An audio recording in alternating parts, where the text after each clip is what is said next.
sa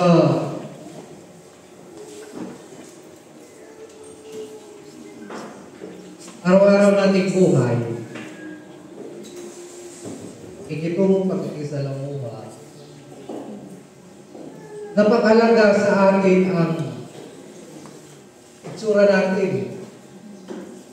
Di ba pag tayo pumunta sa may okasyon, lalo na sa mga okasyon medyo social lang, palagi nating inaalala lagi yung itsura natin. Kaya kadalasan o palagi ay Bluetooth mode. Bago tayo lumabas ng bahay ay nanalamin mo na. Ano po, kaya walang bahay na walang salamin. Kasi hindi manalamin. Bago lumabas ng bahay, nasilip mo na ng salamin. Lalo na pag may okasyon, naku, ano tagal ng salamin? Kung ano-anong sipat-sipat pa ang nagawa. Para saan? Para makita maayos yung itsura. Sapagkat para sa atin, ang maayos na itsura ay isang maayos na presentasyon sa ating sarili. Lalo na sa may mga pasyon pa, nagabihis ng maganda, nagapuni ng mukha. Kung ano na paglalagay, lalo na sa mga babae, kung ano, mga kulunay din na paglalagay. Minsan din, binabago natin yung itsura. Yung itim na buhok, agawin kulay tanso. Landing. Kulay tanso, tapos minsan, tinitingnan natin yung parang matanda ko tingnan ng mabuti. Apa-itimin. Apa-itimin. Ay, di maganda yung kilay ko, iskisin. Tapos kung parang napura na yung kilay, agwitan. Kaya dahil sa laging concern ng tao yung itsura, yung kanyang labas na panganyuan, naglipana na rin yung mga sabon. Kasi tayo mga Pilipino, ayaw nating kumiti, gusto natin kumuti. Kasi pan na pan tayo sa mga Pilipino, sa tayo din ako. Kaya dati nabili din ang sabon. Papaya soap, ano yun? Ojik. Kasi hindi lang ojik, may pangkuskus pa, mga spinol. Eh tuloy, hindi maintindihan ko, 30 years old o 15 years old. Ano po kayo? Kasi pag nagkailan, pinapabata. Ganun. Ay hindi mo na rin minsan naintindihan kung Pilipino o foreigner. Ano po? Minsan pag pamukha mo yung ilong, patangusin, arakirin, patangos-tangos. Magalagay-lagay ng contact lens kasi ayaw niya yung kulay itim na mata, gusto yung medyo pusyaw-pusyaw ng puti. Mukhang K-pop na. Hindi natin maintindihan. Kaya ngayon, pati sa social media, hindi mo na maintindihan, iba yung mukha sa picture, iba yung mukha sa personal. Umuso yung filter. Kasi kailangan natin i-repair yung pagmumukha natin sa social media. Kaya umuso din yung filter. Hindi mo na maintindihan na pag sa social media, mukhang Korea. Yan na iya. Sa personal, awan. Bago yung itsura natin, every time, every day, we are very concerned sa ating looks. Lagi tayo, lalo na pag pumunta tayo sa maraming tao, lagi natin concern yung ating looks. Lagi natin binabago yung ating anyo, nakadepende sa nauusong panahon. Nauusong panahon. Sa ating spiritual na espiritu, ipinakita din ng ating Panginoong Jesucristo yung kanyang pagbabagong anyo. Pagpapakita ng isang bagong anyo na nagpapahiwatig. Nagpapahiwatig. Ano yung pahiwatig ng kanyang anyo? Nagpakita si Moises at si Elias, sabi ng ating Panginoon, pinag-uusapan nila ang pagkamatay ni Kristo, ang kanyang kamatayan sa Jerusalem. Sa pagpapakita ng kanyang bagong anyo, ipinahihiwatig ng ating Panginoon na yung kabanalan ay ganap na. Ang kautusan ng Diyos at ang propesiya ni Elias ay magaganap na at nagaganap na doon kay Kristo. Kaya pinusto siya ng kabanalan sa pagpapahayag ng kanyang larawang nagniningning upang ipakita na ganap na ang kabanalan sa kanyang buhay.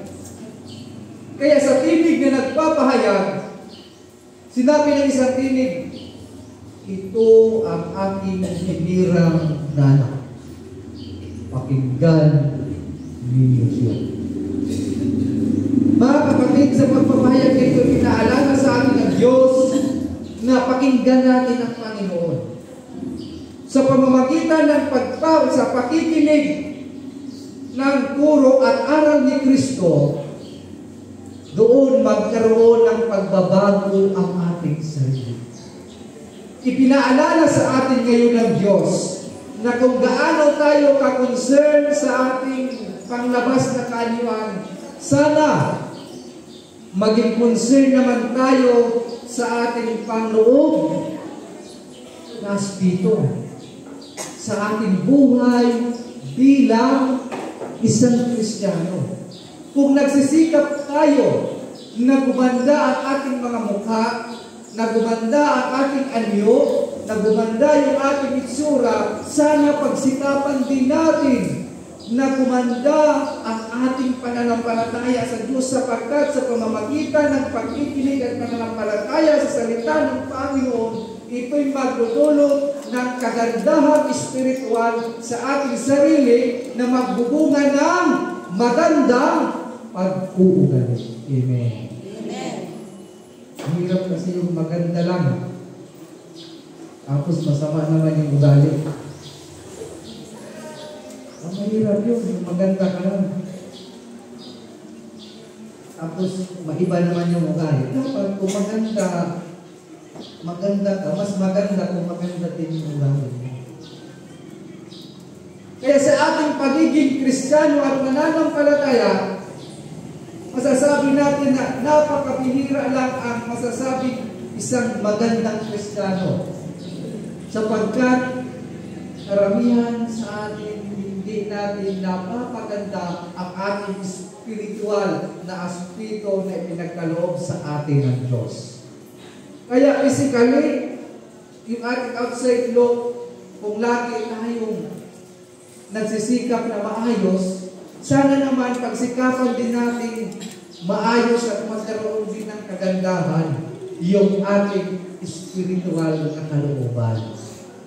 Kaya sa pagpapahayag nito, ipinapakita ng Panginoon na walang ibang gamit at kaparaanan sa pagpapaganda ng ating kalooban, kundi ang salita at mga pangaral ni Kristo. Kaya ang habilin ng Panginoon, ng Diyos Ama, ito yung hinirang kong anak, pakinggan ninyo sila, sapagkat si Kristo lang ang magdudulot ng kagandahan at makapagpapaganda sa ating kalooban.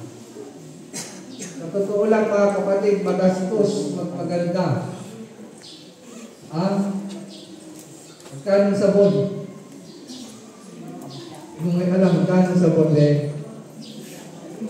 120? Isang set? Isang set tayo. Isang set. Makastos kayo mag-lipstick. Magkano yung lipstick? Damura ka. Magkano yun? Magkano yung pagpariban? Wala ko nakariban. 1.5?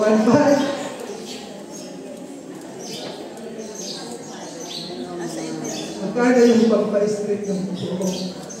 Magkano yung shampoo araw-araw, Jis? 10 piso na. Pero magkano ba yung bayad ng palitaan ng Diyos? Wala. Akinig lang.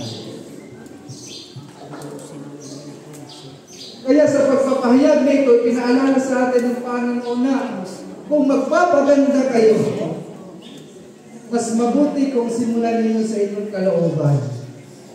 Sapagkat ang bunga ng salita ng Diyos, hindi lang espiritual na kagandahan, kundi pati sa pisikal na kaanyuan. Kaya nga ang kagandahang loob ni Kristo at ang kanyang kabanalan ay hindi nakikita lang sa kanyang pananalita, buhay at pangaral, kundi sa ngayon ipinapakita ni Kristo na ang dulot ng kabanalan ng Diyos ay magniningning at magtutulot ng kagandahan. Kaya kung ang ating pagagandahin ay ang ating espiritual na kaanyuan, ang ating espiritual na kaanyuan ay magdudulot ng physical na kagandahan ayon sa mga pag-aaral ng sinisya. Sapagkat kung tayo ay mayroong kalakasang espiritual, kabutihang espiritual at punong-puno ng salita at aral ng Diyos, mamumuhay tayo may kagalakan. Sapagkat sino ba ang mai-stress sa problema kung ikaw ay mayroong Diyos sa buhay mo? Sino ba ang mai-stress sa problema kung mayroon kang nagniningning ng pananampalataya? Wala. Kapag hindi ka stress, ayon sa pag-aaral sa sinsya, yung skin mo ay magiging blooming. Amen. Amen. Ibig sabihin, kapag hindi ka stress, gaganda ka din. Tingnan mo, ano ba ang dulot ng stress? Kadalasan, depression. Pagkulubot ng mukha. Alam ko bakit? Kasi hindi na kayo makangiti. Puro na lang kayo nakakunot ng noo. Hindi talagang makulubot yan. Pag-stress yung tao, hindi makatulog. Hindi makakain ng maayos. Yan ang mangyayari. Mamamaya, mangingiti, kahit ka na kuskus mo ng sabon. Kaya problemado sa buhay. Kahit kaano pa, karibad-ribad ng buhok mo. Ang umulot talaga yan sa kakakamot sa problema. Pero kapag ikaw ay araw-araw ay inspired sa salita ng Diyos, hindi ka matatabla na ng stress, hindi ka matatabla ng nervyos, magiging maganda yung kalusugan mo at magiging glowing ka. Amen. Gusto niyo bang gumanda? Gusto niyo bang gumapo? Magsimba kayo. Amen? Kasi unang-una, kapag stress ang tao, ang lagi pinapahinga, ang pinapayo ng doktor, magpahinga. Mag-relax. Ano ba yung nagawa ninyo sa simbahan? Ba, nakaupo malaan naman. Kayo, maupo, malunod, kain ng isda, makanta. Tapos pag nakaluwag-luwag, maitli. Ba, yun lang naman.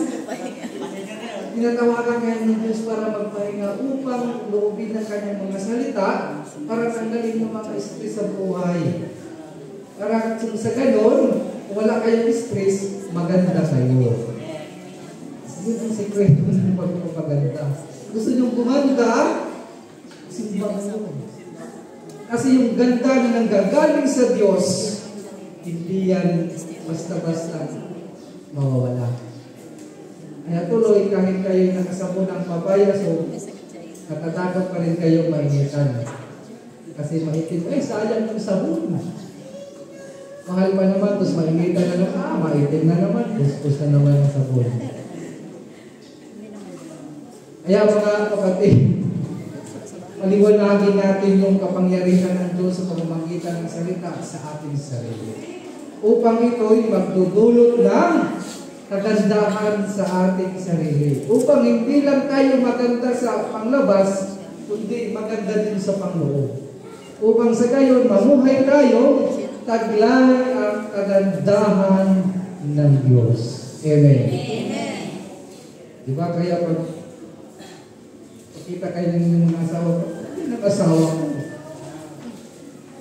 Malayo pa lang. Kitang-kita na yung kagandahan. Kasi nakangiti, masaya, nakangiti. Yung pag-ibig. Ano naman yan?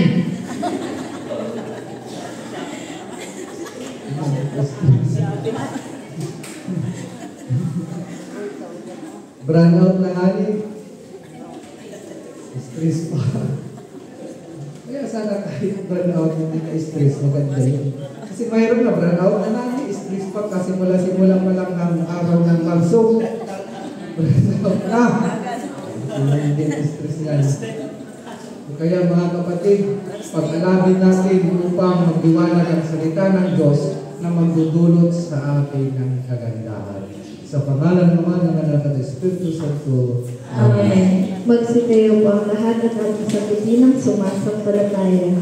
Tayong lahat sumasampalataya tayo sa isang Diyos sa mga makapangyarihan na lumikha ng langit at lupa At ang lahat ng nagiging at dinidika. Sumasampalataya tayo sa isang Panginoong Jesucristo, bugtong na anak ng Diyos, nagmula sa mga kauban at simula ang panahon. Diyos buhat sa Diyos, liwanag buhat sa liwanag. Diyos sa totoo, buhat sa Diyos sa totoo. Inianak hindi nilikha kaysa sa pagka-Diyos na sa pamagitan niya ay nalikha ang lahat. Nagpapala sa ating mga tao sa ating kaligtasan. Inanaok siya buhat sa langit. Sa pamamagitan ng kapangyarihan ng Espiritu Santo, ay ipinanganak siya ni Maria Magdalena na naging tao. Ipinako sa krus sa alang sa atin sa panahon ni Poncio Pilato, nagpakasalig na matay at inibig, at muling nabuhay sa ikatlong araw sa katuparan ng mga kasulatan. Umakyat siya sa langit at nanapatok sa kanan ng Ama, at muling darating ang kaluwalhati, upang hukuman ang mga buhay at mga patay, at ang kaharian niya ay walang hanggan. Sumasampalataya tayo sa Espiritu Santo, ang Panginoon na nagpagbigay ng buhay, na nagbubuhat sa Ama, sinasamba siya at iwalhating kasama ng mga anak. Nagsalita siya sa pamamagitan ng mga propeta, nananalig tayo sa Iglesyang isa, banal, katolika at apostolika. Naniniwala tayo sa isang Diyos sa pagkakatawad ng mga kasalanan, at hinihintay natin ang muling pagkabuhay ng mga namatay, at ang buhay na walang hanggan. Amen. Magsilahod po ang lahat para sa panalangin ng bayan.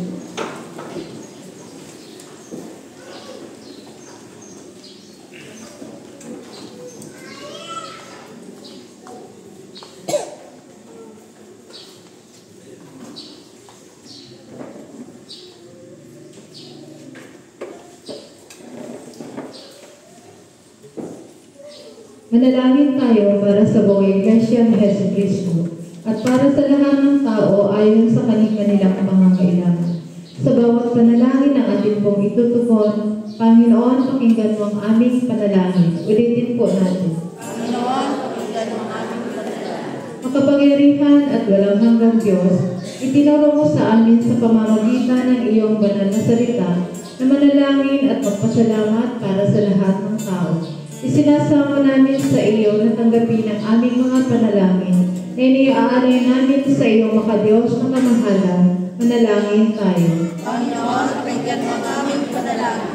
Ibinadalangin namin ang iyong banal at pangkalahatang iglesia, lalong-lalo ng Iglesia Filipina Independiente sa bayan ko.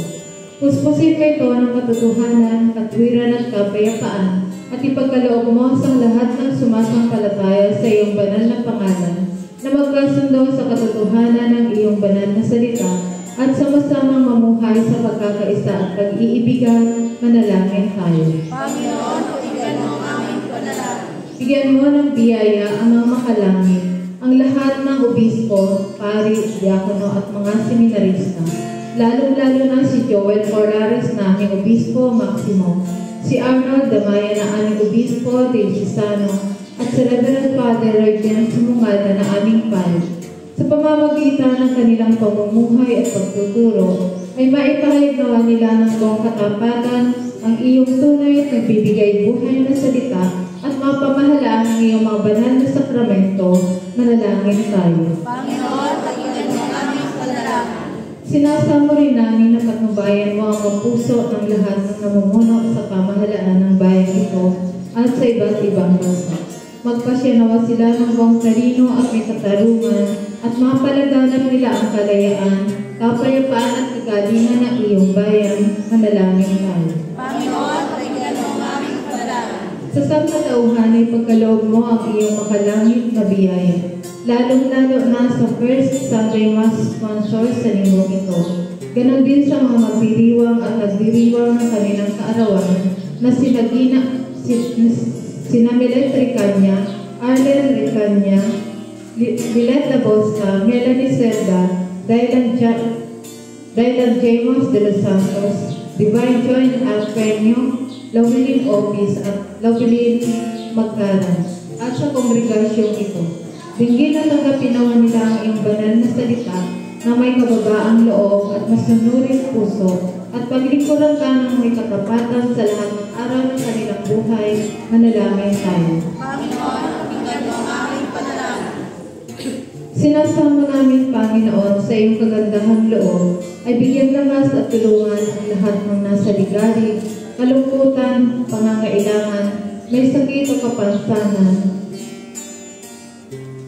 Manalangin tayo. Panginoon, pakinggan mo ang aming panalangin. Inaalaala namin sa iyong harapan ang iyong mga lingkod, lalong-lalo na sina Nels Treven Magkaran, Monsignor Roberto Regenio at Anastasio Kimora na sa makabilang buhay na sumasampalataya kay Kristo. Isinasamo namin igawad mo sa kanila ang patuloy na pagyabong sa pag-ibig at paglilingkod sa iyo. Manalangin tayo. Panginoon, pakinggan mo ang aming panalangin. Pinupuri rin namin ang iyong banal na pangalan para sa lahat ng iyong mga santo. Bigyan mo kami ng biyaya upang makasunod sa kanilang mabubuting halimbawa at kami kasama nila ay makarating nawa sa kaganapan ng iyong banal na kaharian. Tugunan mo ang mga aming mga panalangin, alang-alang sa kanya na laging nabubuhay upang mamagitan para sa amin. Siya na iyong anak at aming tagapagligtas na si Jesucristo. Amen. Magsitayo po ang lahat.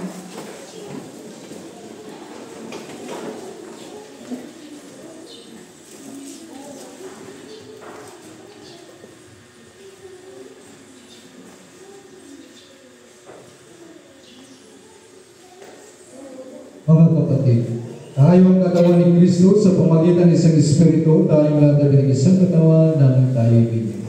Panatilihin natin ang pagkakaisa na dulot ng Espiritu sa bigkis ng kapayapaan. Ang kapayapaan ng Panginoon ay laging nawang sumainyo. At sumainyo rin. Magpatyan tayo ng kapayapaan sa isa't isa.